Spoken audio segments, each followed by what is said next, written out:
প্রবাসীরা বছরের পর বছর বিদেশের মাটিতে কঠোর পরিশ্রম করে চলেছেন। পরিবার যেন ঈদের আনন্দ থেকে বঞ্চিত না হয় সে চিন্তায় সময় মতো টাকা পাঠিয়ে দেন। তবে নিজেরা থাকেন একাকী। অনেকের ছুটি নেই, কেউ বা ভিসা সমস্যায় আটকে আছেন, আর কেউ টিকিটের ছড়া দামে উঠতে পারছেন না বিমানে। এই নিয়ে বিস্তারিত তৌহিদুল ইসলাম সোহাগের রিপোর্টে। ঈদের দিনে ডিউটি শেষ করে পরে ভিডিও কলে পরিবারের সাথে একটু সময় কাটানোর নামই প্রবাস জীবন।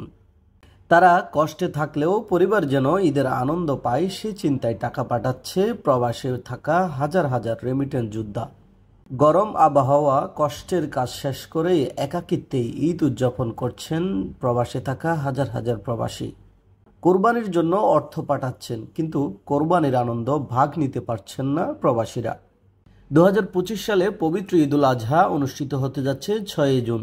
সারা বিশ্বের মুসলমানদের জন্য এটি ত্যাগের এক পবিত্র দিন, কিন্তু এই দিনেও লক্ষ লক্ষ বাংলাদেশি প্রবাসী দেশে ফিরতে পারছে না। প্রবাসীরা জানান তারা বছরের পর বছর বিদেশের মাটিতে কঠোর পরিশ্রম করে চলেছেন। পরিবার যেন ঈদের আনন্দ থেকে বঞ্চিত না হয় সেই চিন্তার মাথায় রেখেই তারা দেশে টাকা পাঠিয়ে দেন। তবে নিজেরা থাকেন একাকী।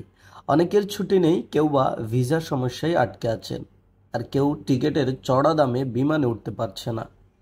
পরিবারের মুখে হাসি দেখার আশায় টাকা পাঠায়, কিন্তু নিজের ঈদটা যেন শুধু নিঃশ্বাসের মতো চলে যায়। প্রবাসীদের অনেকে মনে করছেন দেশের সরকার ও সংশ্লিষ্ট কর্তৃপক্ষ যদি বিশেষ ছুটি ও টিকিট মূল্য নিয়ন্ত্রণের ব্যবস্থা নেয়, তাহলে তারা অন্তত ঈদের সময় পরিবারে ফিরে মানসিক শান্তি পেতে পারেন।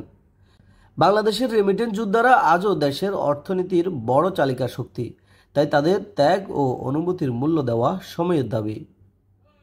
তৌহিদুল ইসলাম সোহাগ, আরব বাংলা নিউজ, সংযুক্ত আরব আমিরাত।